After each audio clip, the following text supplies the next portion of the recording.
الشيطان الرجيم بسم الله الرحمن الرحيم وبه نستعين وهو خير المعين صلى الله على سيدنا محمد وآله الطاهرين اللهم صل على محمد ولایت فقی کے موضوع پہ گفتگو ہماری جاری تھی۔ کتاب ولایت فقی ولایت فقاہت اور عدالت آیت اللہ جوادی عاملی حافظہ اللہ تعالیٰ کی یہ کتاب ہے۔ اس میں 7 فصلیں ہیں۔ ہم فصل دوم کو مطالعہ کر رہے تھے کہ جس میں مدینہ فاضلہ کے اوصاف کا تذکرہ کیا گیا ہے۔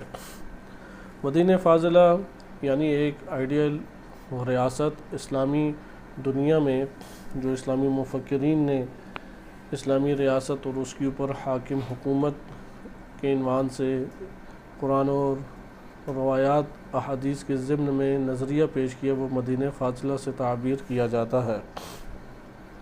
مدینہ فاضلہ کی تعریف، اس کی خصوصیات کا کچھ بیان آپ سابقہ درس میں دیکھ چکے ہیں، ہم اس کا تکرار دوبارہ نہیں کرتے کیونکہ مدینہ فاضلہ کے موضوع کو ہم اس کی تعریف کے ضمن میں تفصیل سے ملاحظہ کر چکے ہیں کہ تکرار زیادہ نہ ہو۔ البتہ آپ کی خدمت میں تعریف میں ذکر کر دوں کہ مدینہ فاضلہ سے مراد وہ ریاست یا شہر ہوتا ہے کہ جس میں حقیقی اور غیر حقیقی جو بھی سعادت ہے، چاہے وہ حقیقی معنی میں ہو یا اعتباری ہو، سعادت کے حصول کے لیے لوگ باہمی آپس میں ایک دوسرے سے تعاون کرتے ہیں۔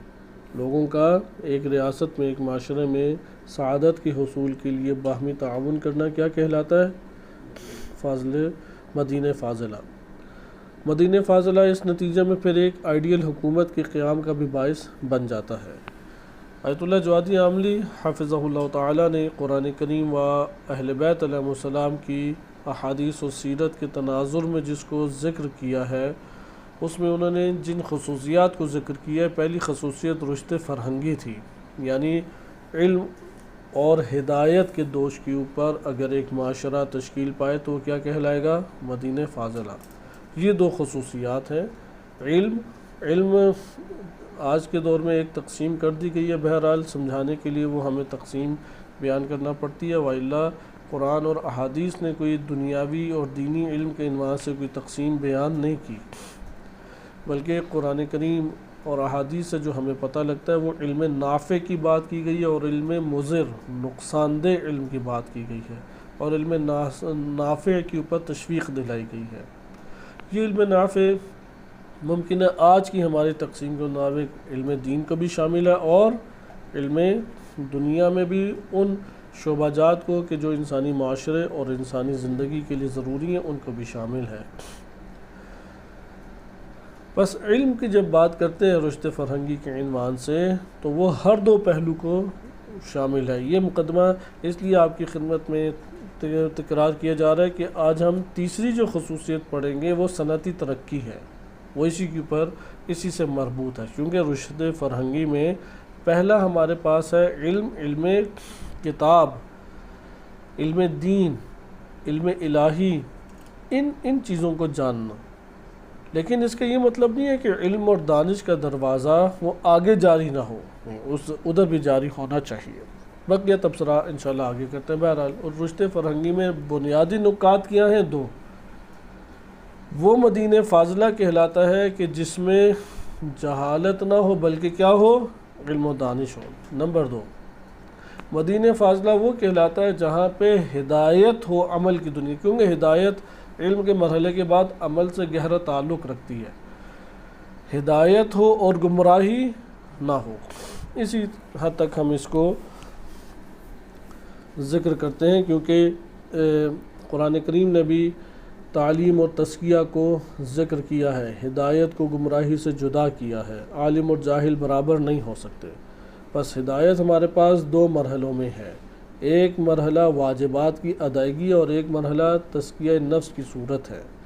اس لیے یہ جو عملی پہلو ہے دین اسلام میں ہدایت کے عنوان سے، اس کو جامع طور پہ آپ دیکھیں، صرف اور صرف ہدایت کے عنوان سے شرعی احکام کا جائزہ نہ لیں، اعتقادات میں بھی ہدایت ضروری ہے، تعلیم میں بھی ہدایت ضروری ہے، تزکیہ نفس کے عنوان سے بھی ہدایت ضروری ہے۔ ہدایت ایک جامع پہلو ہے، اسی طرح سے علم ایک جامع پہلو ہے، علم کے بغیر کوئی عمل نہیں ہوتا۔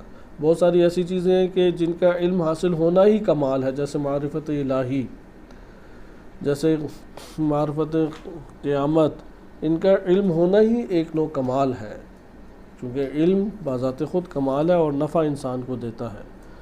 بس یہ تو جمع کریں، معاشرہ نہ کہ چند افراد تو ہر دنیا کے خطے میں آپ کو مل جائیں گے، اکثر بیشتر جگہوں پہ گمنام ہیں۔ ہمیں اطلاع میں نہ ہونا اس کا یہ مطلب نہیں ہے کہ جو مشرکین اور کفار کے علاقے ہیں ان میں کوئی مومن ہے ہی نہیں، ہماری اطلاع میں نہ ہونا اس بات پہ دلیل نہیں ہے۔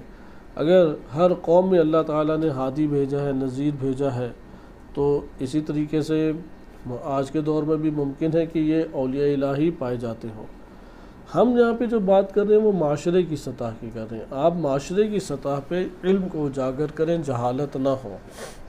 آپ معاشرے کی سطح پہ ہدایت یافتہ معاشرہ ہو، ہدایت کے ہمراہ زندگی بسر کریں۔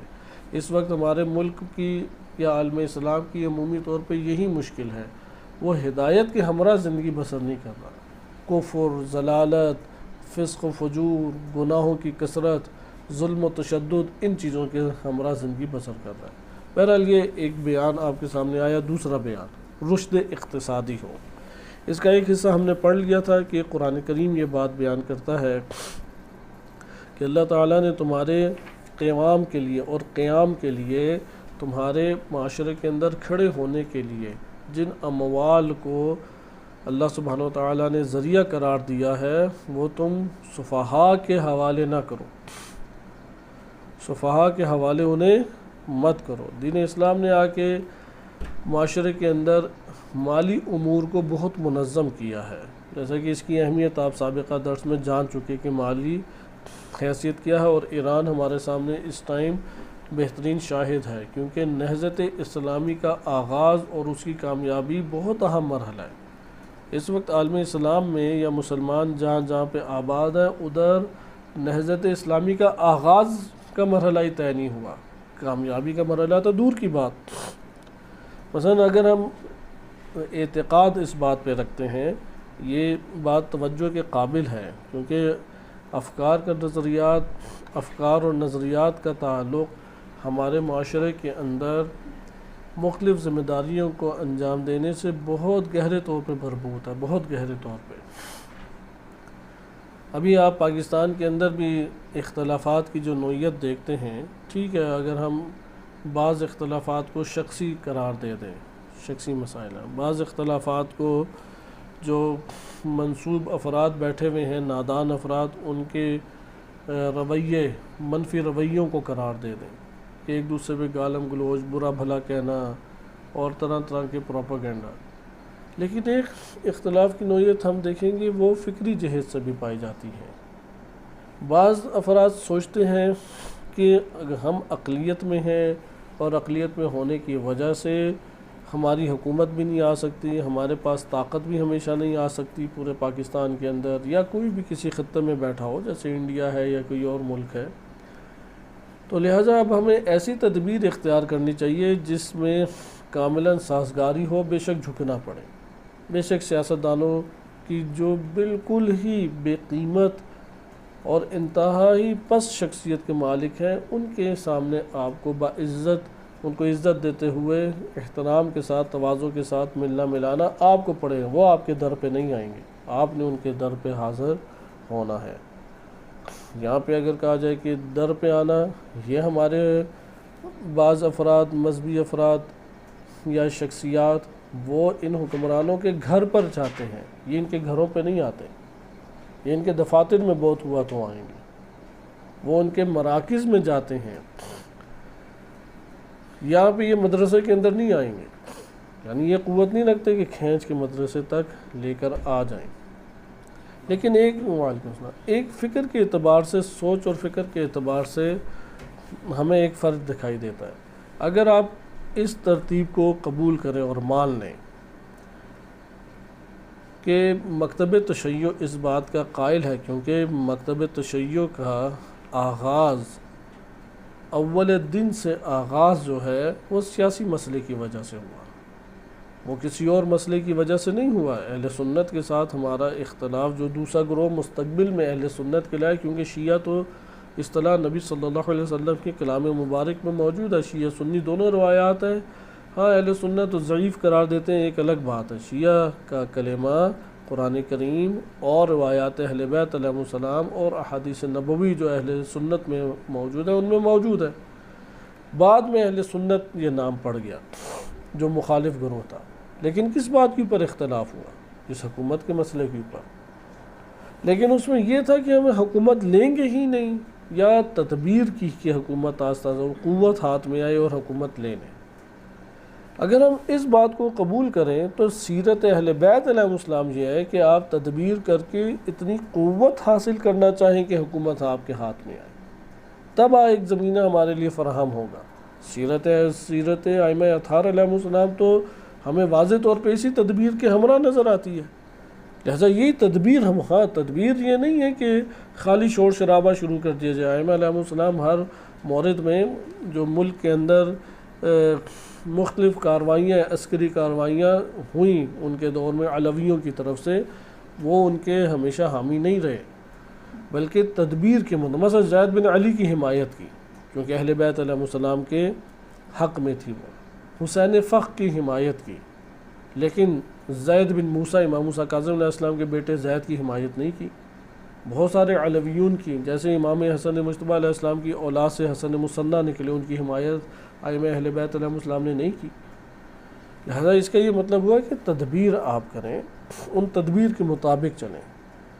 اگر ہم اس نظریہ تشیع کو مد نظر رکھتے ہیں یا مکتب تشیع کے اس رخ کو مد نظر رکھتے ہیں تو پھر رہبر معظم کی یہ بات ہمیں بہت وزنی لگے گی، بہت خوبصورت ہمیں لگے گی کہ 5 مرحلے طے کیے جاتے ہیں۔ پہلا مرحلہ ہے نہضت کی کامیابی۔ پہلا مرحلہ نہضت کی کامیابی ہے۔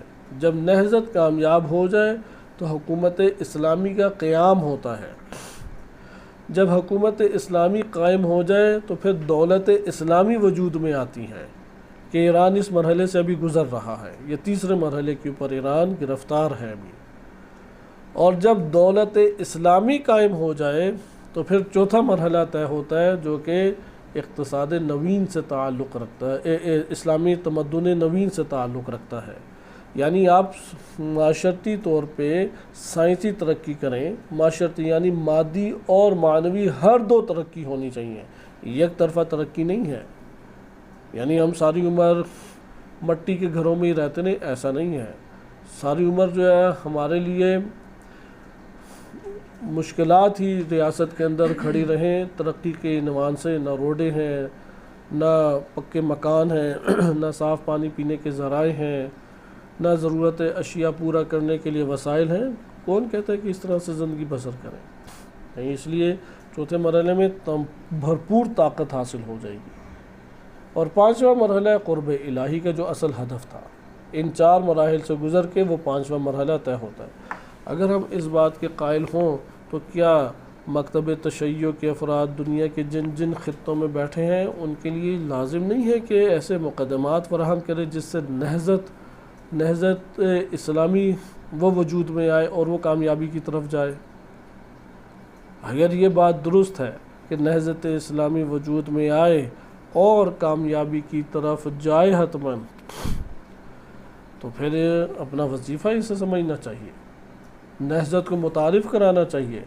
نہضت کے جو ہیروز ہیں ان ہیروز کو بعنوان ہیرو مکتب تشیع کو قبول کرنا چاہیے، چاہے کسی بھی خطے سے تعلق رکھتے ہوں۔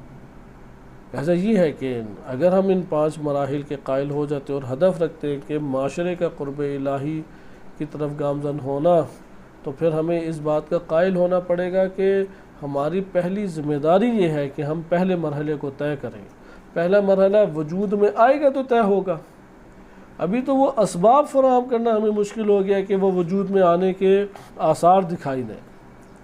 لہذا یہ دکھائی دے، نہضت یہ نہیں ہے کہ ہم نے کوئی اداروں کی توڑ پھوڑ کرنی ہے، اداروں کے خلاف ہو جانا ہے، لوگوں کے حقوق غصب کرنے ہیں، بہیمانہ طریقے سے بے دریغ قتل و غارت کرنی ہے، تشدد کرنا ہے، لوگوں کے املاک اور اموال کو نقصان پہنچانا، یہ تو نہضت نہیں ہے۔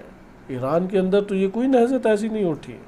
نہضت یہ ہے کہ ظلم کا خاتمہ کرنا ہے، لاقانونیت کا خاتمہ کرنا ہے، اللہ کی زمین پہ اللہ کے بندوں پہ شیطانی جو کردار افراد آ کے حاکم ہوئے ہیں ان کرداروں کی مخالفت کرنی ہے، لوگوں کے اندر امید برپا کرنی ہے کہ عدل و انصاف کی حکومت آ سکتی ہے، لوگوں کو اس نور الہی امام زمان علیہ السلام کے قریب کرنا ہے، ان سے وابستہ کرنا ہے، یہ نہضت ہے۔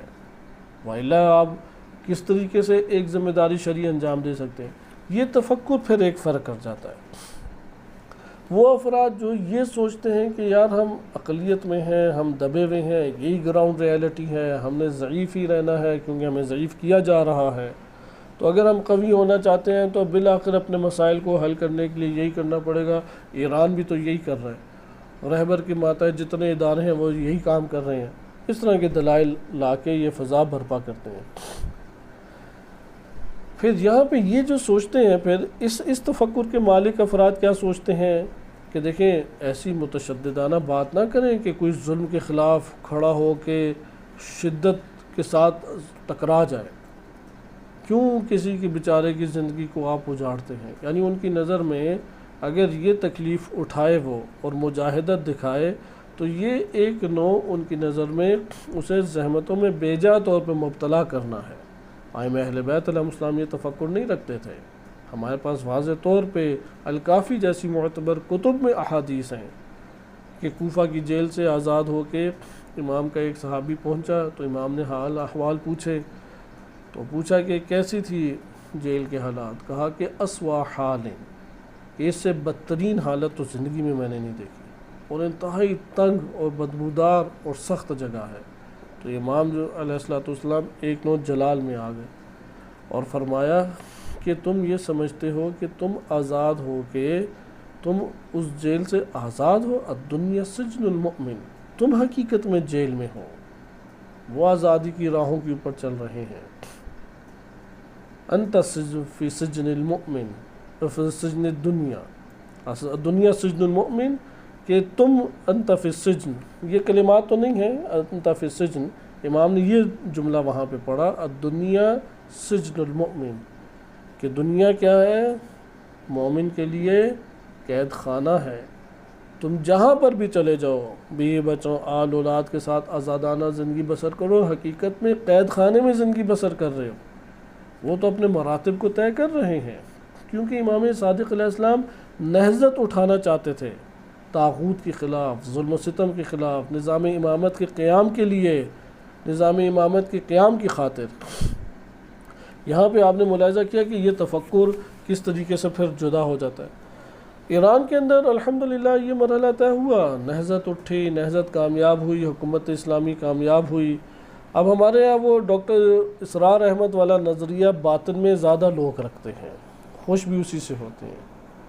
ڈاکٹر اسرار احمد قائل تھے کہ خونی انقلاب نہیں ہونا چاہیے، کیونکہ ہم انقلاب کے حامی ہیں، لیکن سفید انقلاب ہونا چاہیے، ایک خون کا قطرہ نہ گرے، یہ سارے ظالمین بھی اتر جائیں اور حکومت بھی آپ کے ہاتھ میں آ جائے اور عدل و انصاف کی کوششیں شروع ہو جائیں۔ امام خمینی اس لیے وہ تنقید کرتے تھے امام خمینی کے اوپر، اور اندر سے بہت سارے حضرات اسی طرز کا سوچتے ہیں۔ اگر ہم اس طرز کا سوچتے ہیں تو جب آپ ظالم کے خلاف قدم اٹھائیں گے، ابھی آپ پاکستان میں یہ کیس دیکھ لیں، یہ جو آج کل بڑا شور مچا ہوا ہے دعائے زہرا اور مہدی کاظمی صاحب کی بیٹی، اور پورا ایک گینگ ہے۔ وہ گینگ کیا ہے پیچھے؟ ہیومن ٹریفکنگ کیس زیادہ ہے اور اس کی شواہد بھی زیادہ ہے۔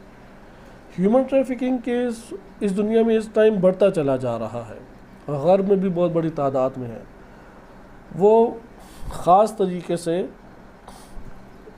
رابطہ قائم کرتے ہیں فرد کے ساتھ، مثال کے طور پہ خاتون کے ساتھ رابطہ قائم کیا، ایک خاتون بیٹھی ہے، وہ ویڈیو گیمز کے ذریعے، جو نیٹ میں آن لائن گیمز ہیں یا آن لائن چیٹنگ ہے، اس کے ذریعے سے رابطہ کیا، اس کے کوائف احوال، اس کا مزاج، اس کے رجحانات میلانات انہوں نے معلومات حاصل کی۔ اب اس کو پھر وہ اغوا کرتے ہیں باقاعدہ۔ آپ کہیں گے کہ خاتون کو اغوا کیوں کیا جائے؟ خاتون کو یقیناً اس وقت دنیا میں سب سے اوپر جو کاروبار چل رہے ہیں، دنیا میں سب سے اوپر جو آپ کہہ لیں کہ انحرافات کے اوپر پیسہ خرچ کیا جا رہا ہے، وہ نشہ ہے، خاتون ہے، اسلحہ ہے، اس طرح کی چیزیں ہیں۔ ان میں خاتون سب سے زیادہ بکتی ہے۔ اب بہت بڑی مارکیٹ ہے خاتون کی، تو انہیں اغوا کرنا پڑتا ہے، بچیوں کو اغوا کرتے ہیں، جوان لڑکیوں کو اغوا کرتے ہیں، اور پھر آخر میں جب ناکارہ ہو جاتی ہیں تو ہیومن ٹریفکنگ کیس میں ان کے اعضاء بیچے جاتے ہیں، اس لیے ان کو پھر اغوا کر کے خاص جگہ پہ جب وہ کسی کام کی نہیں رہتی، کیونکہ مارکیٹ بنائی ہوئی ہے، مارکیٹ میں پیسہ لیتے ہیں، خاتون پہنچاتے ہیں۔ اب مزاجوں کے اعتبار سے مختلف طرح کی خواتین ہوتی ہیں، وہ پھر اسی کے مطابق پیسہ گینگ لیتے ہیں۔ وہ جب ناکارہ ہو جاتی ہے اور اعضاء اس کے جواب دے جاتے ہیں تو اب بھی اسے نہیں چھوڑتے، اب اس کو قتل کرانے کے لیے، کیونکہ اعضاء اس کے تب بھی کام آئیں گے، دل، گردے، جگر اور یہ ساری چیزیں، اسے ایک جگہ پہ پہنچاتے ہیں۔ کہا جاتا ہے کہ ہالینڈ میں اس کی مارکیٹ سب سے بڑی ہے، ایک شہر کے اندر اس کی مارکیٹ بڑی ہے۔ یورپ میں ساری اغوا شدہ ناکارہ خواتین ادھر جمع ہوتی ہیں، پھر وہاں پہ ان کے اعضاء کی بولی لگتی ہے، وہ چیک کرتے ہیں ڈاکٹر وغیرہ اور اعضاء کی قیمت لگاتے ہیں اور پھر اس کا خاتمہ کر دیتے ہیں۔ پاکستان میں یہ والا مسئلہ پہلے والے مراحل تک تو بڑے پیمانے پہ موجود ہے۔ وہ کس کی بھیڑ چڑھتی ہے خاتون؟ وہ حکمرانوں کی، بہت سارے تاجروں کی، بہت سارے مالدار طبقے کی بھیڑ چڑھتی ہے، اس لیے اس بچیوں کو، جوان لڑکیوں کو اغوا کرتے ہیں۔ اب وہ اغوا چونکہ اوپر مالدار طبقہ بیٹھا ہوا ہے، قوی طبقہ بیٹھا ہوا ہے، اس کے اختیارات ہیں، تو وہ پولیس کو بھی خریدتا ہے، وہ جج کو بھی خریدتا ہے، وہ ٹیکسی ڈرائیور کو بھی خریدتا ہے، وہ سارے کے سارے میڈیا کے افراد جو اس کا ساتھ دے سکتے ہیں ان کو بھی خریدتا ہے، اور تاکہ یہ والا جو سرکل بنا ہوا ہے یہ نہ ٹوٹے۔ اس وقت جان داؤ پہ لگا کے پوری دنیا میں جو چیزیں پہنچائی جاتی ہیں وہ نشہ اور اسلحہ ہے، اور کتنی بڑی لوگ اسی کو منتقل کرتے ہوئے اپنے جان دے بیٹھتے ہیں۔ گورنمنٹیں ساری کی ساری اسے قابو نہیں کر پاتی، کیوں؟ کیونکہ دفاعی اداروں کے سربراہان یا جو بڑے افراد ہیں برسر اقتدار، وہ اسی کے اندر ملوث ہوتے ہیں۔ آپ نشہ کو دنیا میں کسی جگہ ختم نہیں کر سکتے، کیونکہ مار دیں گے، آپ کو اتنا بڑا گینگ بیٹھا ہوا ہے۔ آپ اسلحے کو کسی جگہ پہ ختم نہیں کر سکتے، وہ قتل کرا دیں گے، کیونکہ بہت بڑا گینگ بیٹھا اوپر تک۔ اسی طریقے سے یہ خاتون کا کیس ہے۔ اب یہاں پہ آپ دیکھیں، اس ظلم کو آپ ختم کرنا چاہتے ہیں تو یہ میٹنگ سے ہو جائے گا، یہ عدالتوں کے اندر کارروائیاں کر کر کے تو تھک گئی ہے، اور کیا ثبوت لے کے آئیں؟ وہ میڈیا ثبوت دیتا ہے 17 سال بچی، اور یہاں پہ جو باپ ہے وہ اپنے سارے نادرہ کارڈ ہے، شادی کا فارم ہے، اپنا بے فارم ہے بچی کا، نکاح کے جو رجسٹریشن کرائی، وہ سارے کے سارے قوائف کہتے ہیں 14 سالہ بچی، یہ کہتے ہیں 17 سالہ بچی۔ پھر لڑکے کو انہوں نے کس کے ساتھ بٹھایا ہوا ہے؟ ایک مالی کا بچہ ہے، اور اس لڑکے سے کچھ بولا بھی نہیں جاتا، گفتگو بھی نہیں کر سکتا صحیح طریقے۔ یہ ڈرامہ رچایا کہ اس سے نکاح کوئی نہیں ہے پیچھے، وہ انہوں نے ہوس رانی کے لیے اغوا کیا بچی کو۔ لہذا اس کے اوپر اب شور مچا رہے ہیں عوام، سوشل میڈیا تو بھرا ہوا ہے، ابھی روڈوں پہ بس بندے نہیں آئے۔ روڈوں میں بندے کیوں نہیں آئے؟ یہ اشتباہ میں ڈال رہے، اب پورا کا پورا آپ دیکھیں نا گینگ کیسے حرکت میں ہے۔ اس بچی کو گاڑی لینے آئی وہ ان کے گینگ کی، فرد لینے آیا وہ ان کے گینگ کا، وہ صبح سندھ سے صبح پنجاب جاتی ہے، کراچی سے پنجاب جاتی ہے، پنجاب یونیورسٹی کے اندر اس کا گھر ہے، وہاں پہ وہ اترتی ہے۔ یہ جو آخری خاتون نے اس کا وہ کیا ہے، وہ خاتون بھی انہی کے گینگ کی بندی ہے۔ اس نے جو انٹرویو لیا ہے اس کے سوال جواب سے پتہ لگ جاتا ہے کہ یہ پڑھایا گیا بندے کو، ان کے تاثرات سے۔ مثلا آپ سے اچانک کوئی سوال کرے، آپ بڑی عمر کے بھی ہوں، آپ اپنے شوہر کے بارے میں کیا کہنا چاہیں گی؟ تھوڑا تو توقف کرتا ہے، وہ تو بڑے بڑے اداکار ٹی وی کے پروگراموں میں توقف کر جاتے ہیں، کوئی توقف نہیں، فوراً ایک نپا تلا جواب، ہر چیز میں نپا تلا جواب۔ اس کا مطلب ہے کہ پوری برین واشنگ کرائی گئی ہے، کس طرح مسکرانا ہے، کیا کرنا ہے، پھر ویڈیو کٹنگ اس کے اندر بہت ساری ہے، ایڈیٹنگ انہوں نے کر کے اس کو چڑھایا ہے، اور یہ دکھایا کہ عاشقانہ ایک شادی ہے، فلم سٹاروں کی طرح یا فلموں کی طرح ایک منظر انہوں نے اس کے مطابق ان کے لیے حادثہ پیش آیا ہے، اور محبت کی شادی میں انہوں نے شادی کی۔ مکتب تشیع کی نظر میں تو شادی نہیں ہے، کیونکہ باپ راضی نہ ہو تو شادی ہوتی نہیں ہے، گواہ نہ ہو تو شادی نہیں ہے، جھوٹے گواہ سارے انہوں نے لائے ہوئے ہیں۔ پھر جج کو وہ منتقل ہٹا دیا انہوں نے، پولیس کو انہوں نے بس آئی جی کو ہٹا دیا۔ کیوں ان بندوں کو ہٹایا جا رہا ہے؟ وہ بھی ایک بچی کے کیس کے لیے، میڈیا کے اوپر افراد آ رہے ہیں تو متضاد بیانات ہیں، تو یہ آپ کہیں گے کہ بھائی اگر گینگ ہے تو وہ گینگ کیا ہے، وہ بتایا جائے گینگ کیا ہے۔ تو مارکیٹ پاکستان میں سجی ہوئی ہے، مارکیٹ خواتین کے جنسی کاروبار کی مارکیٹ پورے پاکستان میں آزادانہ طور پہ ہے۔ شراب کے لائسنس زرداری صاحب کے ہاتھوں میں موجود ہیں، یہ پورے پاکستان کے پھر والی وارث بن کے حاکم بیٹھ جاتے ہیں، جیسے یہ بلاول اس کو وزیر بنا کے اب پوری دنیا کے دورے کرا رہے ہیں۔ آپ کہیں کہ یار یہ ہمارا وزیر بنے گا، جس نہ اردو کے الفاظ آتے ہیں نہ اس کی شخصیت میں کوئی ایسا عنصر پایا جاتا ہے اور انتہائی پست کردار کا مالک ہے، وہ ہمارا حاکم بن جائے، قبول ہے سب کے لیے، کوئی احتجاج نہیں۔ وہ اسی کے اوپر ابھی بحث مباحثہ ہمارے علماء، یہ طلاب کے سینئر جو درس خارج میں یا درس خارج سے قریب کے طلاب ہیں، ان میں کیا بحثیں چل رہی ہیں، اچھا یہ شیعہ ہے، اگلا کہ نہیں یہ سنی ہے، ہاتھ باندھ کے کیوں نماز پڑھی ہے، وہ بس اسی کے اوپر ہے، ہاتھ باندھ کے نماز کیوں پڑھی ہے، ہاتھ کھول کے نماز نہیں پڑھی، پیچھے سے شیعہ ہیں پیچھے سے شیعہ نہیں ہے۔ وہی امام خمینی رحمۃ اللہ علیہ کا قول، تم ہاتھ باندھنے اور کھولنے پہ لڑ رہے ہو، اور وہ کیا سرداری اور حاکمیت کے منصوبے بنا کے تم پہ حکومت کرنے کے لیے آ رہے ہیں۔ لہذا آپ یہ دیکھیں کہ اگر آپ نہضت کی بات نہیں کرتے تو آپ اس ظلم کو جو انتہائی واضح آشکار طور پہ کسی کی ناموس کو لے کے کیا جا رہا ہے اور انجام دیا جا رہا ہے، آپ اسے نہیں روک سکتے۔ آپ اداروں کی بدولت اگر ان خائن لوگوں کی بدولت روکنا چاہیں گے تو روک کے دکھائیں پہ۔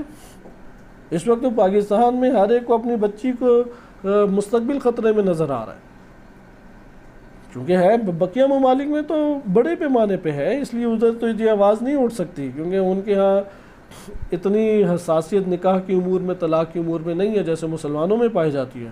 انڈیا میں اغوا کے واقعات کثیر ہیں، غرب میں واقعات تو بہت زیادہ ہیں، کیونکہ جنسی بہرہ روی زیادہ ہے تو ادھر لڑکی کو اغوا کرتے ہیں، اجتماعی زیادتی کا نشانہ بنتی ہے، وہ چوکوں پہ کھڑے ہو کے شور میں جاتی ہے، بعض جگہوں پہ تھانے میں رپورٹ لکھ دیتے ہیں، بقیہ جگہوں پہ رپورٹ بھی نہیں لکھتے اور کہتے ہیں یہ خاتون کو تحفظ ہے۔ ایران کے اندر جو زائرین آتے ہیں غرب سے، یورپ سے، وہ ایران کی مختلف جگہوں کی زیارت کرتے ہیں، بد حجابی کا تو اعتراض لے کے جاتے ہیں کہ بہت بد حجابی بڑھی ہوئی ہے، لیکن اس پہ بہت حیران ہو کے جاتے ہیں کہ عورت کو اتنا تحفظ حاصل ہے، ادھر رات کو 2:30 بجے جا رہی ہے، کوئی بندہ نہیں چھیڑتا اسے، 2 بجے نکل رہی ہے، کوئی اسے کچھ کہتا نہیں ہے۔ اس امنیت کے اوپر غرب ابھی بہت زیادہ اندر سے جسے کہتے ہیں بھپرا ہوا ہے، کیونکہ امنیت کا شور غرب دکھاتا ہے، اور حکومت اسلامی کے اندر یہ خاتون اور مال کے اعتبار سے امنیت ایران میں موجود ہے ایک بڑے پیمانے، یعنی وہ کارروائیاں بہت قلیل ہیں کہ جو دیگر جگہوں پہ کثیر ہے۔ لیکن آپ کو یہ مثال دینا مقصود یہاں پہ یہ تھی کہ اگر آپ نہضت کی بات نہیں کرتے ظلم کے خلاف، طاغوت کے خلاف، تو یہ جرائم جو ہیں اب لوگوں کے گھروں تک رسائی حاصل کرتے جا رہے ہیں۔ یعنی یہ پاکستان کی جو کنڈیشن اور حالات بن رہے ہیں وہ پاکستان کے لوگوں کے اپنے ہی کمائے ہوئے اعمال ہیں۔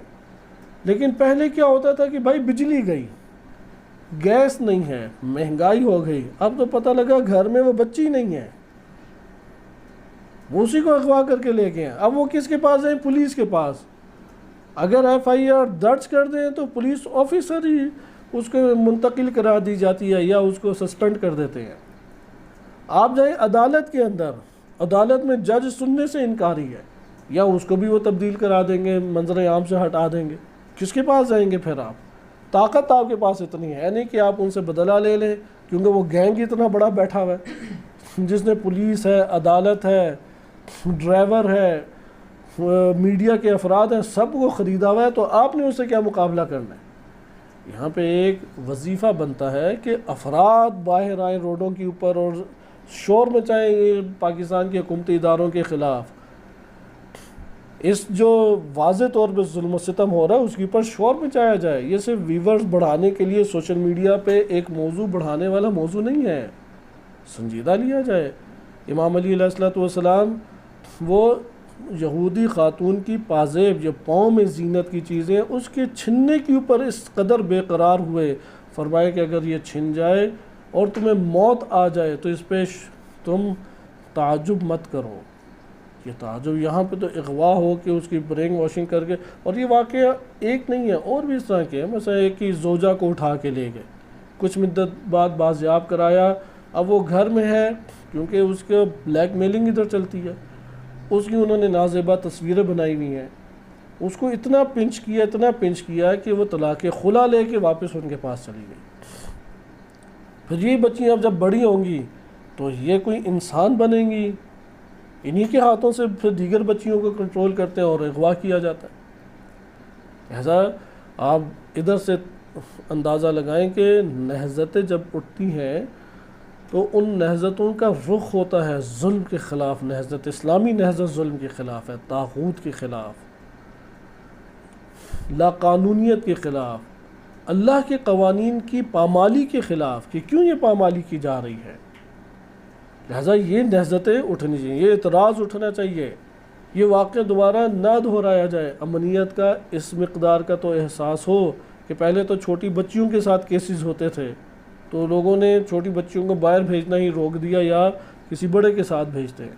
ان کیسز کا کیا کریں کہ گھر سے اس کو نفسیاتی طور پہ گھیر کے باہر لے جایا گیا اور باہر میں بندہ، ڈرائیور، ہر چیز حاضر ہے، اسے بٹھایا گیا، آرام سے اسے پہنچا دیا، ناکوں کی پولیس بھی اس کے ساتھ شامل ہے، تھانوں کی پولیس بھی، اس لڑکی کے محلے کی بھی، اور صوبوں کے اندر بھی، پھر عدالتوں کے مسائل بھی، ساری کی ساری چیزیں ان کے ہاتھ میں۔ اور پیچھے کون افراد ہیں؟ آپ جب چہرے بے نقاب کریں تو یہی برسر اقتدار افراد، یہی جن کے ہاتھوں میں قوت ہے، مال ہے، منصب ہے۔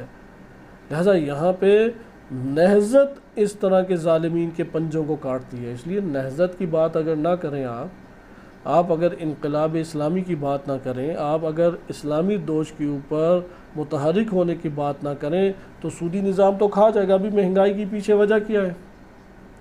عالمی بینک نے دباؤ ڈالا ہوا ہے کہ بھائی ہم قرضہ اس کے اوپر دیں گے۔ وہ کوئی بھی وزیر اعظم ہوتا ہے اس لیے اس کے اوپر شور نہیں مچا رہے، کیونکہ اس کے علاوہ جو بھی وزیر اعظم آئے گا وہ بھی اسی طرح سے سر جھکا لے گا۔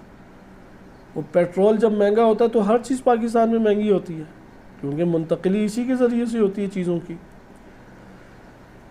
لہٰذا آپ اب اس سے ملاحظہ کریں، ابھی کہتے ہیں کہ 60 روپے اور مزید مہنگا کرنا ہے گورنمنٹ نے، اور کیا باتیں کی جا رہی ہیں جو اعداد و شمار اور مختلف تجزیہ تحلیل ہیں کہ غریب جو ہے وہ صرف پانی پیے گا اور فضا میں لمبے لمبے سانس لے گا، اس کے علاوہ تو اسے کچھ نہیں مل رہا، اور تو کچھ کر نہیں سکتا نا۔ وہ بجلی کا تو بل دیا ہی نہیں جاتا، وہ تو متوسط طبقے کے باہر ہے۔ لاہور میں جو ہم سے سوال جواب کی، اس سوال جواب کی نوعیت سے اندازہ لگائیں، وابڈا میں جو بعض کام کرتے تھے، درس میں انہوں نے شرکت کی، بہت پرانی بات ہے، 12-13 سال پرانی بات ہے، تو وہ آئے اور انہوں نے کہا کہ ہماری جاب جو لگی ہے اس کے پیسے، کیونکہ وہ تھے ریڈر جو اس کے ہوتے ہیں لگے ہوئے میٹر ریڈر، اب اس نے نوٹ کرنا ہے، وہ نوٹ آگے جانا ہے۔ ابھی کمپیوٹرائز سسٹم ہر جگہ نہیں ہے پاکستان میں، اصل حل تو اس کا کمپیوٹرائز سسٹم ہے، لیکن کمپیوٹرائز سسٹم میں بھی جو پھر آپریٹر بیٹھا ہوگا اس کے اوپر آ جائیں گے وہ۔ تو وہ کہتے ہیں کہ یہاں پہ انہوں نے کنڈے ڈال کے بجلی لی ہوتی ہے، یا 2 میٹر لگائے ہوتے ہیں، تارے اپنی لا کے ایک پچھلے محلے کی جگہ لے آئے اور ادھر سے لے آئے۔ اب بل اس کا زیادہ آتا ہے تو وہ کہتے ہیں کہ ہم تمہیں مثلاً 50,000 روپے دیتے ہیں، تم ہمارا بل 5,000 روپے لکھ دو۔ تو وہ یہ کہتا کہ اب میں چند سالوں سے کر رہا ہوں اور والد صاحب کی جگہ لگا ہوا تھا، تو والد صاحب بھی اسی طرح کماتے رہے ہیں، تو آپ بتائیں کہ اب ہم توبہ کیسے کریں؟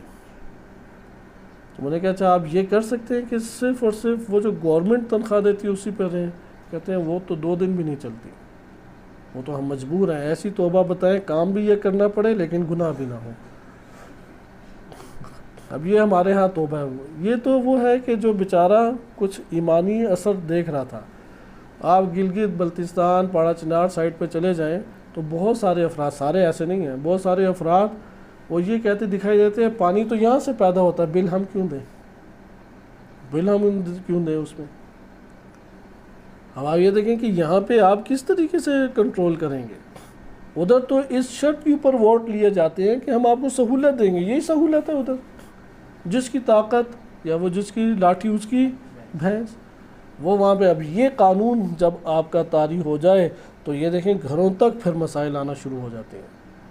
یہ جو ووٹنگ کے نظام کے ذریعے سے وہ لے کے آتے ہیں حاکم کو، جو بھی حاکم آ جائے وہ بالآخر معاملہ کرتا ہے پیچھے ان لوگوں کے ساتھ، اور اس معاملے کے نتائج پھر ہمارے سامنے اس طریقے سے آتے ہیں۔ لہذا مکتب امام خمینی رحمۃ اللہ علیہ یا نظام ولایت فقیہ جس کی بات کرتا ہے وہ اسی اسلامی نظریے کے اوپر متحرک ہونے کا درس دیتا ہے، وہ اس کی بات کرنے کا درس دیتا ہے۔ سود نے آج پکڑا ہوا ہے، جکڑا ہوا ہے ہمیں، اس سود کے خلاف کون آواز اٹھائے؟ کسی کو محسوس ہی نہیں ہوتا، کیونکہ سب کے پیسے بینکوں میں پڑے ہوئے ہیں، سبھی بینک سے کما رہے ہیں۔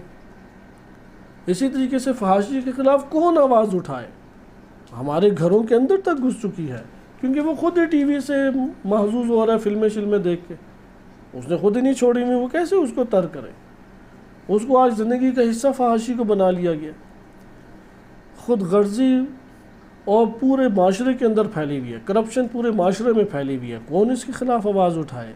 اس کو کہتے ہیں نہضت۔ نہضت یہاں پہ آواز اٹھائے گی، جو آواز اٹھائے ان چیزوں کے لیے، یہ اسلامی نہضت کہلاتی ہے۔ ابھی اسرائیل کے دورے ہو رہے ہیں، دورے اس حکومت کے افراد بھی کرتے ہیں، گزشتہ حکومت کے بھی افراد اور ان کے رشتہ دار اسرائیل کے دورے کر چکے ہیں۔ اب تو تصویریں میڈیا کے اوپر آ گئی۔ اسرائیل کے خلاف آواز سنجیدہ انداز میں کیسے اٹھائی جائے، یہ نہضت ہمیں بتائے گی۔ اس لیے یہ دو تفکر پہ پاکستان میں جدا ہو جاتے ہیں۔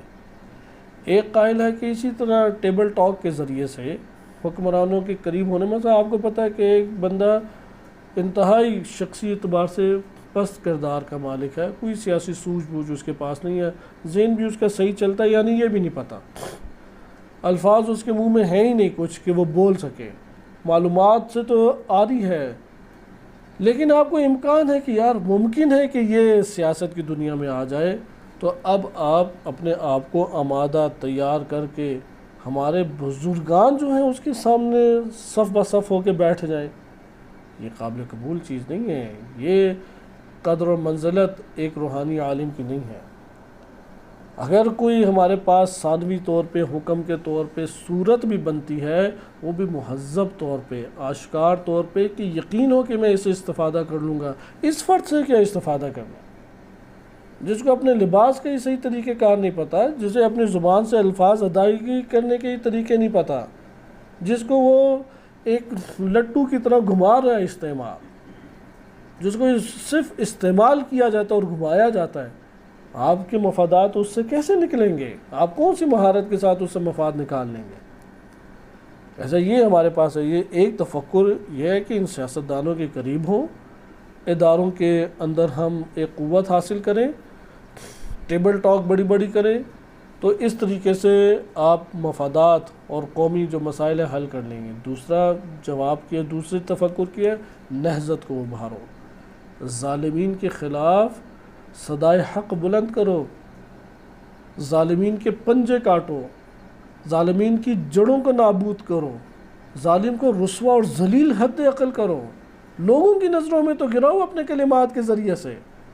ابھی ظالم ہی لوگوں کی نظر میں باعزت ہو رہا ہے، اور وہ بھی ہمارے علماء کے ذریعے سے، یہ کیسی عقل مندی ہے؟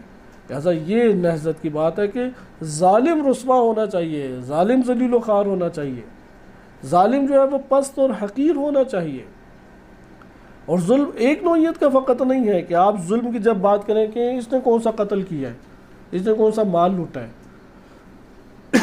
قرآن کریم یا اہل بیت علیہ السلام کی نظر میں فقط یہ دو عناوین ہے ظلم کے، یا ان الشرک لظلم عظیم ہے، کفر ظلم ہے، فسق ظلم ہے، لوگوں کے اندر دشمن کا آلہ بن کے کام کرنا ظلم ہے، بہت بڑی خیانت ہے قوم کے ساتھ، فسق و فجور کی راہ کے اوپر قوموں کو چلانا یہ ظلم ہے۔ لہذا ظلم کو ہمیں ڈیفائن کرنا چاہیے۔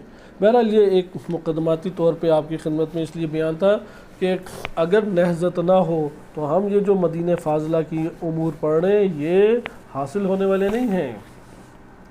یہ نہضت کے آغاز اور اس کی کامیابی کے اوپر موقوف ہے۔ اس سے اگلا مرحلہ ہے یہ مدینہ فاضلہ کب حاصل ہوگا؟ حکومت اسلامی آئے۔ پھر اس کے بعد مدینہ فاضلہ کب حاصل ہوگا؟ جب دولت اسلامی آئے۔ دولت اسلامی کے بعد یہ مدینہ فاضلہ آتا ہے۔ یعنی ولایت فقیہ کہاں تک پہنچانا چاہتی ہے؟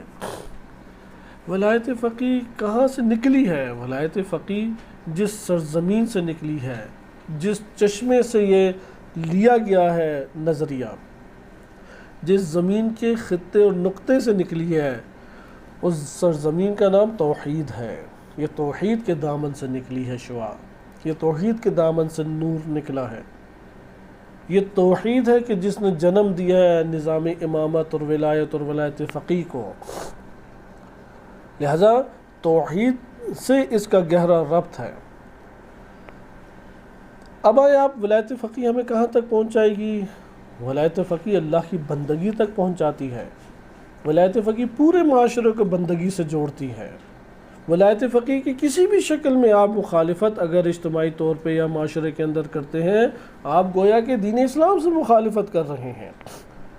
اس ٹائم نجف میں بیٹھے ہوئے بعض امامہ پوش عالم وہ ولایت فقیہ کے خلاف سوشل میڈیا پہ شروع ہوئے، شبہات پہ شبہات، کوئی علمی جواب دے دے، کوئی فلاں کر دے، کوئی فلاں کر دے، اور جب آپ اس سے بات چیت شروع کریں انتہائی غیر مہذب زبان، جیسا کہ اس نے آغاز کی بھی آداب اسلامی اور اخلاق اسلامی کی کتابیں پڑھی نہیں ہیں، کیونکہ مدارس کے اندر درس اخلاق نجف میں تو بالکل ہی نہ ہونے کے برابر ہے۔ قلیل علماء ہے کہ جو درس اخلاق دیتے ہیں، عموماً طلاب میں رائج نہیں، اور پاکستانی اس میں سب سے کم تعداد ہوتی ہے جو ہوتے بھی ہیں۔ تو خلاصہ کلام ولایت فقیہ کو پڑھنے کی ضرورت ہے۔ صرف ایک جانب سے اسے نہ دیکھیں کہ مقاصد میں شیخ انصاری نے کیا نظریہ دیا، آیت اللہ خوئی نے یہ کہہ دیا، فلاں نے یہ کہہ دیا، حافظ بشیر صاحب نے یہ کہہ دیا۔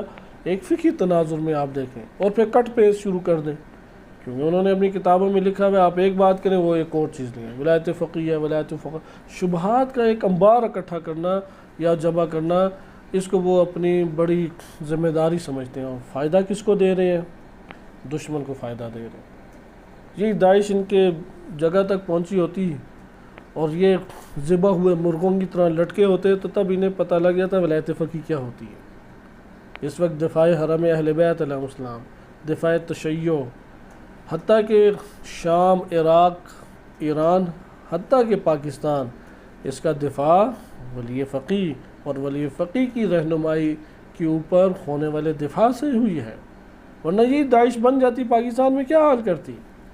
ابھی تو وہ قابض نہیں ہوئی اور حکومت حاصل ہوئی، پاکستان میں کیا کیا کام شروع ہو گئے۔ آئے روز فوج کو کوئی فلاں جگہ بندہ مارنا پڑتا، فلاں جگہ بندہ مارنا پڑتا، وہی طالبان والی تاریخ پھر دہرائی جاتی۔ یہ ولایت فقیہ کے حوالے سے شکوک و شبہات پاکستان کے اندر رائج ہو سکتی ہے نہیں، رہبر کا حکم پاکستان چل سکتا ہے یا نہیں، فلاں جگہ چل سکتا ہے یا نہیں، عجیب و غریب شبہات۔ کیونکہ یہ جو ہمارے پاس نیابت ہے، اس نیابت کی ایک تصویر ہمارے پاس مرجعیت کی صورت میں موجود ہے۔ وہ جو مرجعیت کی صورت میں موجود ہے وہی سیاسی پہلو سے مرجعیت کو کیا کہتے ہیں؟ ولایت فقیہ سے تعبیر کیا جاتا ہے۔ تو خلاصہ کلام ولایت فقیہ کے اس مورد میں آپ جو اوصاف مدینہ فاضلہ پڑھ رہے ہیں کہ اس کو ہم اب آگے تیزی سے لے کے جاتے ہیں کہ اس ضمن میں ان دو اساس کے اوپر گفتگو ہماری تھوڑی زیادہ ہو گئی کہ دین اسلام نے مالکیت کا نظریہ پیش کیا، دین اسلام نے کنٹرول بھی مالکیت کے نظریے کو دیا بھی، یعنی ایسا نہیں ہے کہ کمیونزم یا سوشلزم کی بات، اور یہ بھی نہیں ہے کہ سرمایہ دارانہ نظام کی بات ہو جائے، اور نمبر 3 یہ بھی نہیں ہے کہ دولت سالاری کی بات ہو جائے کہ جو حکومت کے بس مان لو جی، جو حکومت کرے وہ مان لو۔ جیسے ہمارے ہاں پاکستان میں بعض افراد اسی طرح سمجھتے ہیں دولت کو، اسلام میں جیسے ایران کے اندر اب دولت کے عنوان سے ایک موجود ہے ادارہ، یعنی ایک اسلامی حکومت ہے، اور اسلامی حکومت کے ماتحت دولت ہوتی ہے جو تمام اداروں کو کنٹرول کرتی ہے، جس کے سربراہ جو ہیں وہ صدر مملکت کہلاتے ہیں، جیسے ابھی آغا رئیسی ہیں۔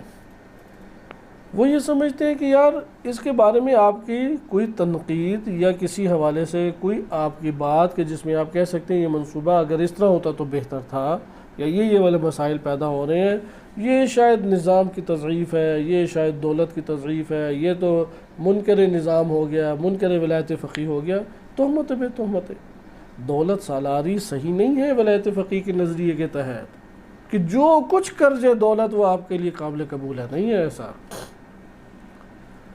لہذا آپ اپنے طور پہ اسلامی مبانی کو مد نظر رکھتے ہوئے مشورہ دے سکتے ہیں، وَشَاوِرْهُمْ فِي الْأَمْرِ وَتَوَكَّلْ فَإِذَا عَزَمْتَ فَتَوَكَّلْ عَلَى اللَّهِ شَاوِرْهُمْ فِي الْأَمْرِ۔ سورہ شورا کے نام سے پوری قرآن نے سورہ نازل کیا ہے، مشورے کیا، یہ نہ پھلائیں کہ بدزنی نہ پھلائیں۔ فتنہ نہ پھیلائیں، دشمن نہ بنائیں، یہ چیزیں ہیں۔ مثال کے طور پہ آپ ایک گفتگو کر رہے ہیں، آپ کی کلپ سے 10 سیکنڈ اٹھا لی انہوں نے، آپ یہ کہہ رہے ہیں کہ جیسے بیان کیا کہ عیسیٰ علیہ السلام جب امام زمان علیہ السلام آئیں گے تو ہمارے نبی کے طور پر اس وقت زمان کے نبی کے طور پر نہیں ہوں گے، یہ بیان کرنا چاہ رہے ہیں، لیکن بندہ بیان کرتے ہوئے کہہ دیتے نبی کے طور پہ نہیں ہوں گے۔ آپ اس جملے کو پکڑ کے خوب گھمائیں پھرائیں اور کہیں گے یہ تو منکر نبوت عیسیٰ علیہ السلام ہو گیا۔ اسی طرح آپ یہ کہیں کہ یہ جو ابھی چل رہی ہے خلیج، جس میں بالفرض اسرائیل جو ہے اس نے کئی حملے کیے ہیں اور انہیں دفاع کرنا پڑا ہے، آپ اس ٹکڑے کو اٹھائیں اور کہیں کہ نہیں یہ موافق اسرائیل ہیں اور دشمن و مخالف ولی فقیہ و نظام اسلامی ہیں۔ یہ نادان افراد اس طرح سے کرتے ہیں۔ لہذا جب آپ ایک فرد کو جاننا ہے، اس کا نظریہ آشکار، ہر چیز آشکار ہے، آپس میں الجھاؤ کے طریقے ہیں۔ جب آپس میں الجھ کے رہ جائیں گے کون سی نہضت اٹھے گی؟ یہ تو دشمن چاہتا ہے، یہ دشمن ہے کہ جو یہ چاہتا ہے کہ یہ کام ہو، لیکن ایک دشمن افکار میں کا گہرا مطالعہ نہ کرنے کا بھی ایک دشمن انسانی نفوس کے اندر بیٹھا ہوا ہے۔ یہ یہاں پہ فکری جو ایک انحطاط اور انخلا آتا ہے، اسے سمجھنے کی کوشش کرنی چاہیے۔ ایک فکر اس طور پر ہے کہ ہم مذاکرات کے ذریعے سے سارے مسائل حل کر لیں گے، ہم اس میں الیکشنوں میں شرکت کر کے پوسٹوں کے اوپر آ کے منصبوں کے اوپر فائز ہو کے سارے کام کر لیں گے، اور ابھی ایک کیس جو ہوا ہے اس نے ثابت کر دیا کہ کوئی بھی کچھ نہیں کر سکتا۔ آپ آئی جی بن جائیں، آپ جج بن جائیں، اب سپریم کورٹ اوپر تک کا معاملہ چلا جائے، وزیر اعظم کے پاس پہنچا دیں، وزیر اعظم کی حالت دیکھیں، باہر سے ایک نوٹس آتا ہے، چلو جی حکومت ہی گئی۔ پہلے پتہ تھا انہیں حکومت چلی جانی ہے، اب شور بھی نہیں مچانے دیتے اور دبا دیا انہیں۔ انقلاب لانے کے لیے چلے، مار دھاڑ شروع کر دی فوج نے، فوج بلوا لی گئی، داخل نہیں ہونے دیا۔ اب وہ خواتین، بچے اور دیگر تھے، اب یہاں پہ بالکل ہی بیٹھ گئے، فوراً کہا کہ نہیں واپس لیتے ہیں، کیونکہ کس کی جرت ہے کہ بھائی ان کے لیے جا کے جان دے؟ پتہ ہے جان دینے والے ہے نہیں ہیں، 10 اور ڈنڈے پڑے تو غائب ہو جانا مجمع نے۔ تو فوراً عقل مندی کی انہوں نے اپنے طور پہ، اور انہیں کہا کہ ہم کینسل کرتے ہیں لانگ مارچ۔ لہذا آپ ملاحظہ کریں کہ نہضت کس قدر ضروری ہے، یعنی ظلم کے خلاف آواز اٹھانا کس قدر ضروری ہے، طاغوت کے خلاف آواز اٹھانا کس قدر ضروری ہے، اسلامی قوانین کی بات کرنا، چاہنا ایک معیاری اسلامی شرائط کے مطابق معیاری حاکم کو چاہنا کس قدر ضروری ہے، اس کی چاہت لوگوں میں بڑھائیں ایک اسلامی حاکم کی، کس حاکم کی چاہت لوگوں کے دلوں میں وہ بناتے ہیں، ایسے فرد کی بناتے ہیں۔ اور بہت تعجب کی بات ہے، انسان بعض چیزوں پہ حیران ہوتا ہے جو دیکھتا ہے، اور خصوصاً دینی طبقے میں۔ مثلا ایک فرد ہے، اس کا باطن جو ہے وہ باطنی انحرافی نظریات کا مالک ہے، امامت کے اعتبار سے، ممکن ہے توحید کے اعتبار سے زیادہ معلومات ہی نہیں ہے، جہالت ایک الگ اندھیرا ہے اور بقیہ فاسد نظریات ایک الگ اس کے وجود میں اندھیرا ہے۔ بیرونی زندگی فسق و فجور میں اس کی گزری ہے، فسق و فجور میں۔ ابھی جو اس کی اپنی زندگی بسر ہوتی ہے وہ بھی فاسد زندگی ہے، فاسد اس کی ساری روشیں ہیں۔ وہ اس سب مجموعے میں سے چند اچھے نکات نکال کے حمایت کرتے ہیں۔ حمایت کا بہانہ کیا ہے؟ اس کے پورے وجود سے چند اچھے نکات نکال کے حمایت کا بہانہ۔ اور ایک اس کے مد مقابل شخصیت ہے جو امامت کے نور سے اس کے وجود کے اندر نورانیت برپا ہے، اہل ایمان میں سے، اہل بصیرت میں سے ہے، عمل کے اعتبار سے اگر آپ عابد زاہد نہ کہیں تو ایک واجبات کے اوپر عمل کرنے والا اور محرمات سے بچنے والی شخصیت ہے، بالفرض اگر آپ یہ لقب نہ دیں کہ مبالغہ نہ کریں، عمل کے اس کا سامنے ہے، ذمہ داری کے اعتبار سے سارے کہتے ذمہ دار ہے، کرپشن کا کوئی الزام نہیں ہے، اور اس کی تمام نیکیاں، اچھائیاں، خدمات کو بند کر کے کوئی نہ کوئی پہلو قابل اعتراض نکال کے اس کو اتنا بڑھایا جاتا ہے کہ اس کی شخصیت کشی کو سارے کے سارے جائز سمجھتے ہیں، عوام، علماء، امامے والے، طالب علم، دیندار، اور یہ کہتے ہیں کہ اب ہم سیاسی بصیرت رکھتے ہیں، یہ سیاسی بصیرت ہے، یہ ولایت فقیہ کا ساتھ دینا ہے، شکایتیں اوپر تک پہنچاتے ہیں۔ اوپر تک شکایتیں، گزارشیں، مراجع سے فتویٰ لینے کے لیے عجیب و غریب شخصیت بنا کے پیش کرتے ہیں۔ یہ آخر ایک اس فرد کی حمایت آپ کس سبب سے کر رہے ہیں؟ اور یہ جو نیکیوں کا مجموعہ ہے، بصیرتوں کا مجموعہ ہے، ذمہ داری، جرت اور شجاعت کا مجموعہ ہے، اس کے آپ چند چیزوں کو قابل اعتراض قرار دیتے ہوئے اس کی پوری شخصیت کو داغدار کر کے گرانا چاہتے ہیں۔ یہ کیسی آپ کی تشیع کی خدمت اور تشیع کا ساتھ دینا اور دین سے وفاداری ہے؟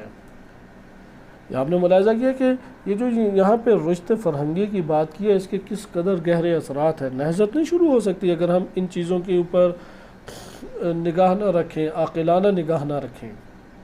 اسی طرح اقتصاد کے حوالے سے آپ نے پڑھا، تیسرا پہلو ہے صنعتی۔ اب اقتصاد کی جب بات آتی ہے، ایک کو آج سوشلزم کمیونزم ہی نہیں پتہ، وہ کہتا ہے کہ یار تم یہ ساری چیزیں چھوڑو، یہ بتاؤ کہ اگلا شہریہ آئے گا کس کی طرف سے اور کتنا آئے گا۔ اگر طالب علم کی بات کی جائے، عوام کی بات کی جائے، وہ کہتا ہے کہ بھائی میرا روٹی کپڑا مکان یا میرا چولہا کیسے جلے گا، یہ تم مجھے بتاؤ۔ یہ سوشلزم کے نظریات، دولت سلاری، فلاں فلاں، یہ باتیں تب کی ہیں کہ جب ہمارا پیٹ بھر جائے، اور اس کو آج کے دور میں علماء بھی سراہتے ہیں۔ یہ ہمارے برسر منبر، برسر سیاست جو علماء ہیں وہ اس بات کو سراہتے ہیں کہ ہاں یہ غریب کا رونا درست ہے کہ میرے گھر میں چولہا نہیں جل رہا، تم مجھے یہ ولایت فقیہ سمجھا رہے ہو۔ ولایت فقیہ بعد میں سمجھا، پہلے اس کا چولہا جلاؤ۔ آیا رسول اللہ کا انقلاب ایسے ہی تھا؟ آیا کربلا کے اندر شہداء کی صورت ایسی تھی؟ وہ کہتے نہیں نہیں، ہم تھوڑی ہیں کربلا کے شہداء، ہم بیچارے عام لوگ ہیں کہ نمازیں بھی مشکل سے پڑھی جاتی ہیں۔ آخر امام حسین علیہ السلام کی سیرت پہ چلنا پھر کون سا درس ہے؟ پھر تو کہیں کربلا رونے کے لیے اور نیاز کھانے کے لیے، کربلا ہمارے لیے اسوہ حسنہ کے طور پہ نہیں ہے، کربلا ہمارے لیے سیرت کے طور پہ نہیں ہے، پھر یہ دعویٰ کریں۔ لہٰذا آپ نے ملاحظہ کیا کہ اقتصادی جو امور ہیں دین اسلام نے اسے کنٹرول کیا ہے، لیکن آپ اس کی گہرائی سے سمجھیں۔ ایران کے اندر ابھی یہ مسائل اقتصادی حوالے سے ہی آئی ہیں، لیکن اقتصادی نظام کو برپا کرنے کے لیے ایک وقت درکار ہے۔ ابھی بینکنگ سسٹم کے اوپر ہی ہم قلیل سی، اگرچہ یہ شعبہ میرا نہ شعبہ ہے اور نہ اس شعبے کی بہت وسیع معلومات ہیں، لیکن معاشرے کے اوپر جو اثرات نمایاں ہیں وہ آج کل ہمارے سب کے سامنے ظاہر ہیں۔ اس لیے اتنی مقدار میں گفتگو بینکاری کے اوپر ہو سکتی ہے۔ اس کی جب بنیاد ہی غیر دینی امر کے اوپر پڑی ہے، آپ اس جڑ کے اوپر پیدا ہونے والے درخت سے کس میٹھے پھل کی آپ توقع کر سکتے ہیں؟ نمبر 2، یہ سسٹم جب بنایا ہے غرب نے تو ایک زمانہ گزرا ہے، ابھی تو 100 سال 200 سال ہونے والے ہیں اس سسٹم کو۔ اس کی شکیں انہوں نے بنائی، اسے معاشرے کے اندر رائج کیا، اس کے تجربات ان کے مختلف ہیں۔ آپ نے اقتصادی سسٹم کتابوں سے کہاں نکالا ہے؟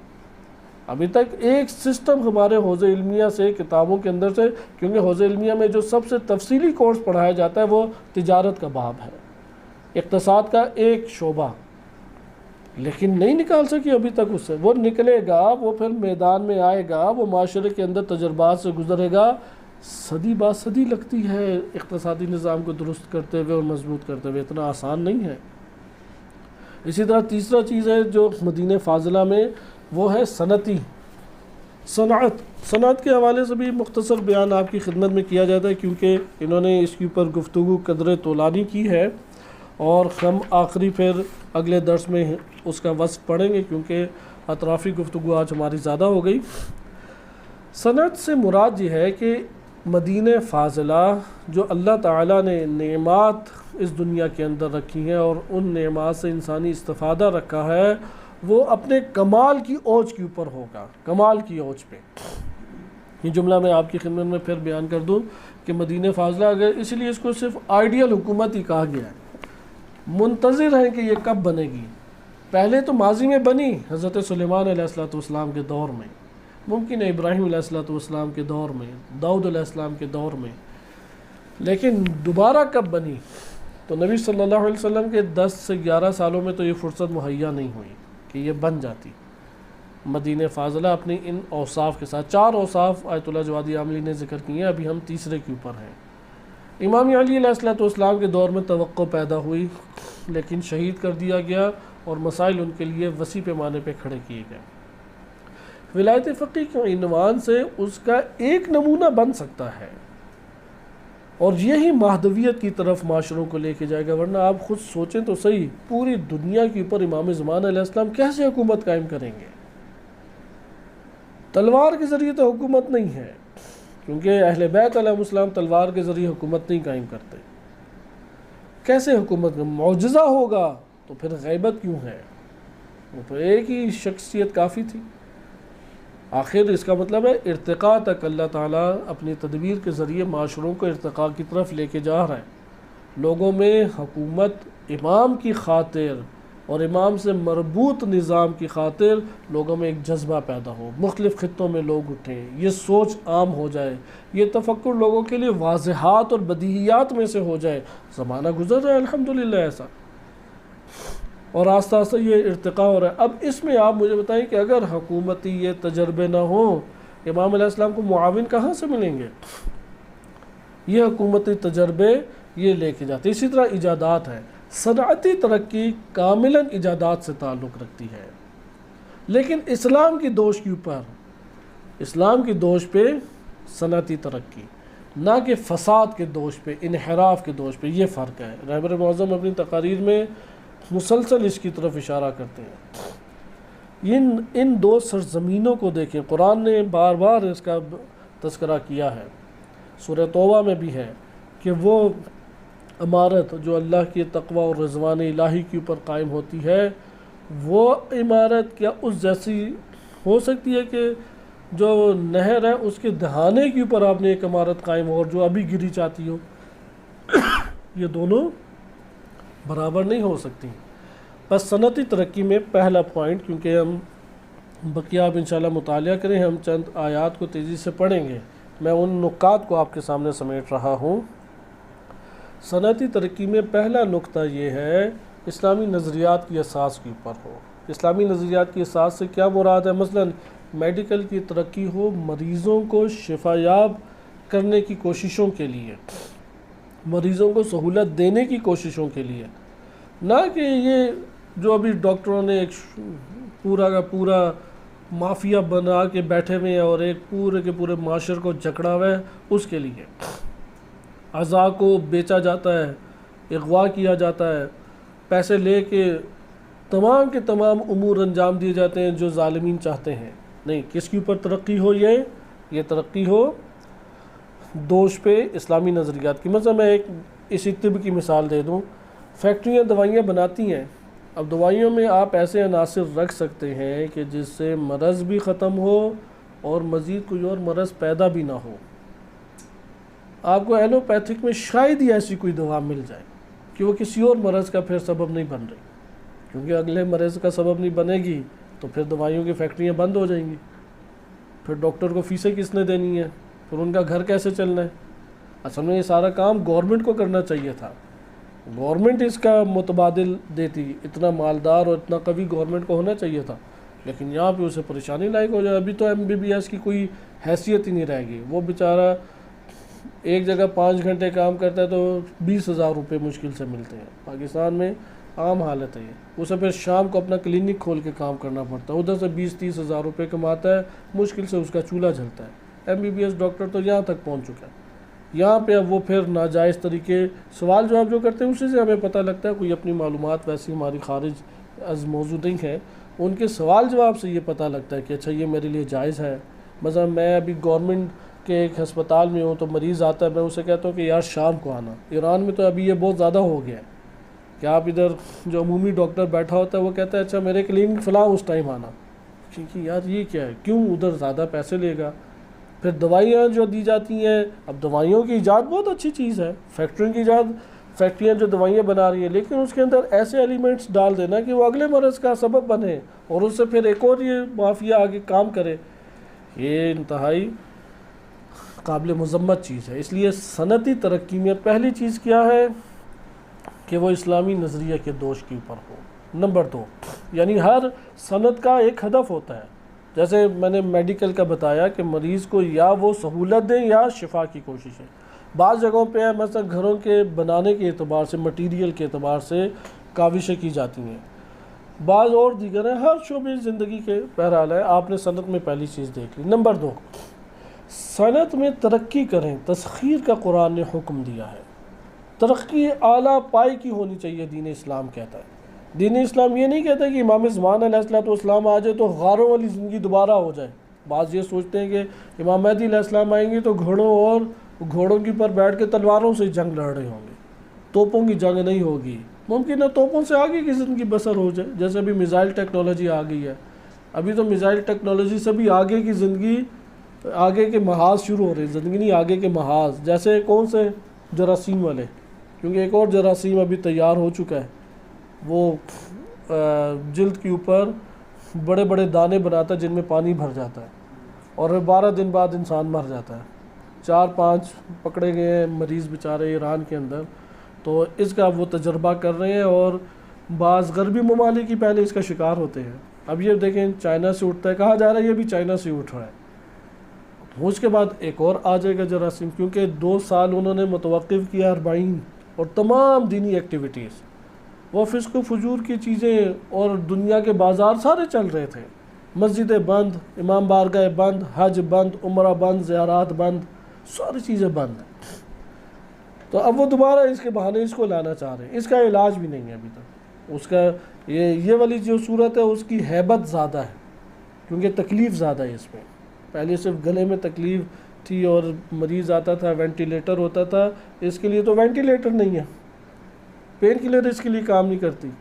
بہرحال اللہ تعالیٰ کی ایک تدبیر ہے، اس تدبیر کے ذریعے سے یہ چیزیں ناکام حتماً ہوتی ہیں۔ لیکن صنعتی ترقی میں دوسری چیز ہے کہ بڑے پیمانے پہ آپ صنعت کو ایجاد کریں کہ مقابلہ کر سکیں مد مقابل۔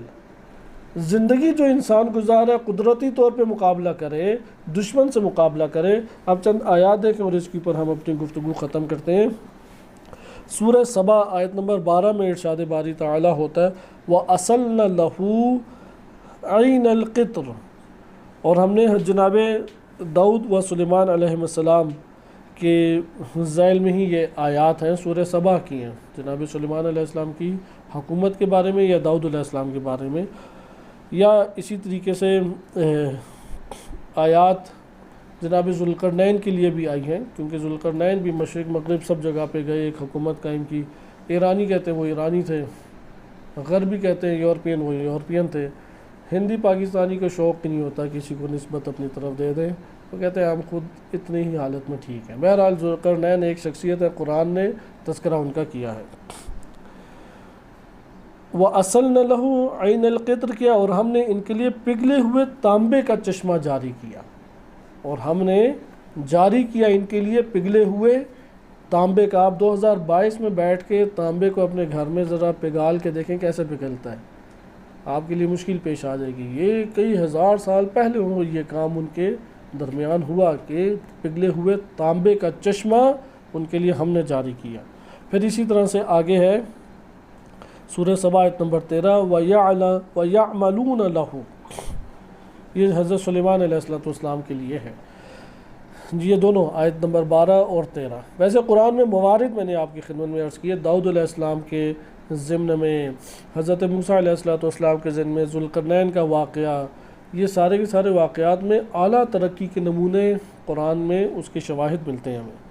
وَيَعْلَمُونَ لَهُ، سلیمان علیہ السلام کے لیے وہ کام کرتے تھے یہ جنات، کیا کرتے تھے؟ ما یشاء، جیسا وہ چاہتے تھے سلیمان علیہ السلام، من محاریب، محراب بنانا، و تماثیل، مختلف طرح کے مجسمے بنانا، و جفان، بڑے بڑے برتن بنانا، کل جواب ہے، وہ بڑے بڑے حوض ٹائپ برتن بناتے تھے۔ ممکن ہے کہ کئی مخلوقات کو کھلانے کے لیے یا اس کے اسباب ہوں گے وہ ذکر نہیں کیے، لیکن حوض ٹائپ برتن بنائے جاتے تھے۔ وقدور، اور بڑی بڑی دیگیں، قدور راسیات، لمبی لمبی اونچی بلند بڑی بڑی دیگیں۔ آپ نے شاید دیکھنا ہو دنیا کی سب سے بڑی دیگ وہ کہاں پہ بنی ہے اور بنتا بھی ہے ادھر کھانا، سرچ کریں یوٹیوب میں آ جائے گا کہ معین الدین چشتی انڈیا میں انہوں نے بنائی ہوئی ہے ملنگوں نے۔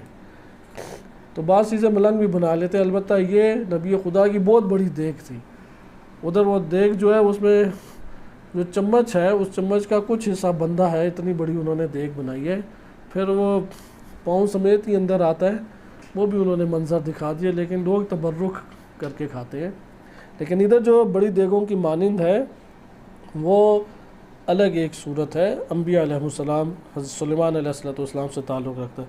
اعملوا آل داؤد، تم لوگ آل داؤد کے لیے کام کرو، شکراً شکر بجا لاتے ہوئے، وقلیل من عبادی الشکور، کہ میرے بندوں میں شکور بہت قلیل ہے۔ اسی طرح ایک اور آیت دیکھیں، سورہ نمل آیت نمبر 44، جب یہ ملکہ سبا کہ جس نے بہت بڑا تخت بنایا ہوا تھا، بڑے زینت پر زینت، اس کے وہم و گمان میں بھی نہیں تھا کہیں اور کچھ ایسی مانند تخت ہو سکتا ہے۔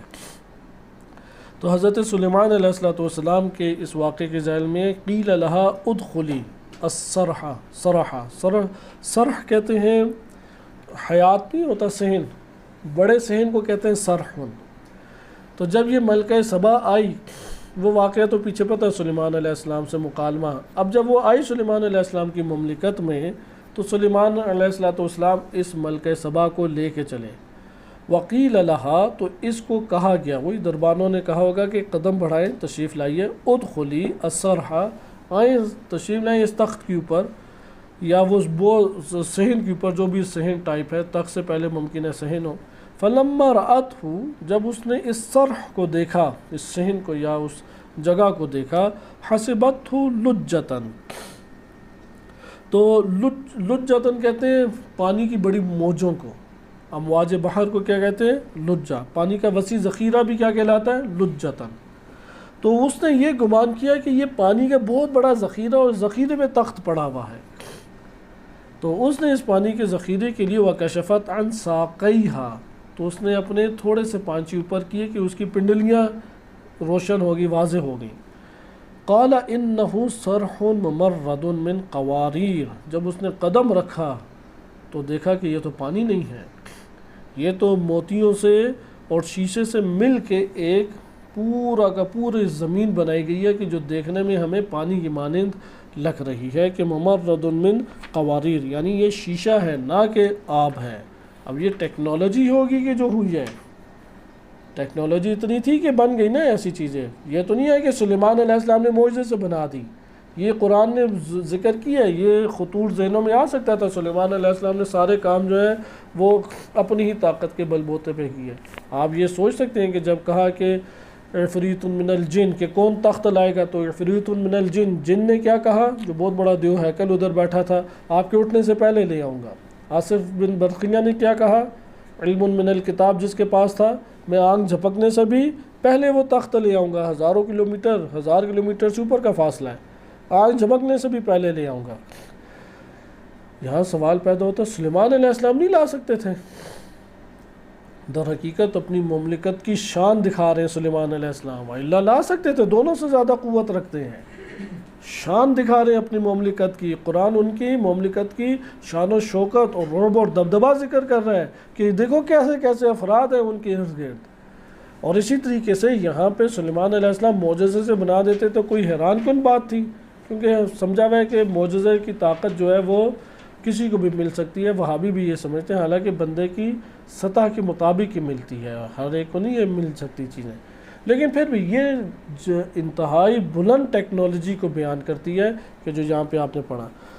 آخری حصے کی طرف آتے ہیں کہ سورہ انبیاء آیت نمبر 80 میں ارشاد ہوتا ہے وَلَقَدْ آتَيْنَا دَاوُودَ مِنَّا فَضْلًا، ہم نے داؤد کو اپنی جانب سے بہت فضل عطا فرمایا۔ وہ کیا، یا جبال اوبی، ان سے ہم آنگی کرو، معاہو داؤد سے، والطیر، اور اے پرندوں ان سے ہم آنگی کر کے تم رہو، وَأَلَنَّ لَهُ الْحَدِيدَ، ہم نے حدید کو نرم ان کے لیے کر دیا۔ اللہ تعالیٰ نے کیسے نرم کیا؟ ابھی تو معجزہ ہمارے یہاں تصوراتی طور پہ دکھاتا ہے، وہ لوہا پکڑتے پگھل جاتا تھا، اندر سے کوئی ایک ایسی چیز جاری ہوتی تھی، لیکن ضروری نہیں ہے اندر سے چیز، یعنی انہیں وہ ٹیکنالوجی اللہ تعالیٰ نے دے دی کہ حدید ان کے لیے نرم ہو جاتا۔ انعمل، یہ جو آیت ہے، آیت نمبر سورہ انبیاء آیت نمبر 80، کیونکہ وہ جو اوپر والی آیت پڑھی ہے وہ سورہ سبا آیت نمبر 10 ہے، اور آیت نمبر 2 کو آیت نمبر سورہ سبا آیت نمبر 11 کو دیکھیں، کیوں اللہ تعالیٰ نے یہ کیا، انعمل، تاکہ تم عمل انجام دو، سابغات وقدر فی السرد وعملوا صالحا، یعنی تم اس کے ذریعے سے مضبوط بڑی بڑی زریں بناؤ، ہوتی ہے نا ڈھانپنے کے لیے، مضبوط زریں بناؤ۔ اگر انہوں نے لوہے کو چلو نرم کرنے کی صلاحیت بھی دے دی تو نرم کر کے کیا بنانا ہے، یہ ٹیکنالوجی انہیں دی۔ اس لیے جب بھی یہاں پہ آپ دیکھیں حکومت کس کی ہے، نبی کی، قانون نبی کے اوپر جو طاری ہوا اللہ سبحانہ وتعالیٰ نے نازل کیا۔ اب یہ مدینہ فاضلہ بنا رہے ہیں، انہوں نے جو مدینہ فاضلہ بنایا اس میں سائنسی ٹیکنالوجی کے آپ مراحل دیکھ رہے ہیں کہ انہوں نے انعمل سابغات وقدر، یہ ذرا کے بارے میں نہیں ہے، وقدر فی السرد وعمل صالحہ۔ بہرحال اس کے ترجمے آپ دیکھیں کہ حلقے بڑے بڑے آپ بناؤ، اور اس سابغات ان کا ترجمہ دیکھنا پڑے گا۔ اگلی آیت دیکھیں، اگلی آیت کا ترجمہ میں نے آپ کی خدمت میں پڑھا ہے، وَعَلَّمْنَاهُ صُنْعَةً لَبُؤُوسٍ لَكُمْ لِتُحْصِنَكُمْ مِنْ بَأْسِكُمْ فَهَلْ أَنْتُمْ شَاكِرُونَ۔ اور ہم نے تمہارے فائدے کے لیے ذرا بنانے کی صنعت بنا دی، یہ جو لوہے کی ذرا بنائی جاتی ہے مضبوط صنعت بنا دی تاکہ تم ایک دوسرے کو لڑائی سے بچا سکو۔ ممکن ہے کہ وہ ذرا بنانے کے حوالے سے پہلے والی آیت ہو، لیکن اس میں سرد ہے، سابغات ہے اور قدر، ان کلمات کو دیکھ کے آپ ترجمہ لیں۔ ایڈریس آپ دیکھ لیں کہ سورہ سبا آیت نمبر 11 ہے، لیکن سورہ انبیاء آیت نمبر 80 کو آپ نے ملاحظہ کیا کہ ذرا بنانے کا فلسفہ اللہ نے کیوں قرار دیا، تاکہ تم ایک دوسرے سے بچ سکو اور ایک دوسرے سے جو لڑائی جھگڑے ہوتے ہیں اس میں تم کامیابی حاصل کر سکو، اس لیے اس صنعت کو اختیار کرو۔ اسی طرح نوح علیہ السلام کے بارے میں اصنع الفلک بأعیننا ووحینا، کہ کشتی کو ہماری آنکھوں اور ہماری وحی کے ذریعے بناؤ۔ وأوحینا الیہ، ہم نے نوح کی طرف یہ وحی کی، ان اصنع الفلک، کہ تم کشتی بناؤ، بأعیننا، ہماری آنکھوں کے سامنے، ووحینا، اور ہماری وحی کے سائے میں۔ یہ ساری کی ساری دیکھیں صنعتی ترقی کے نمونے ہیں، اور اسی طریقے سے ہمارے پاس اور بھی قرآن کریم میں سورہ کہف آیت نمبر 96 میں بھی اسی طریقے سے وارد ہوا ہے کہ زبر الحدید کا تذکرہ وارد ہوا ہے۔ اور یہ آج بھی صنعتی ترقی میں آپ جانتے ہیں کہ اصل لوہے کا بہت بڑا کردار ہے، لوہے کا پگھلنا، نرم ہونا، مختلف صورتوں میں ڈھلنا، کیونکہ ساری بڑی بڑی مشینری لوہے کے اوپر مشتمل ہے، سارے بڑے بڑے کام لوہے کے ذریعے سے کیے جا رہے ہیں۔ تو مدینہ فاضلہ کی تیسری خصوصیت آپ کے سامنے آئی کہ اسے کیا ہونا چاہیے، صنعتی ترقی کی اوج اور کمال کے اوپر ہونا چاہیے۔ صلی اللہ علیہ سیدنا محمد وآلہ طاہرین۔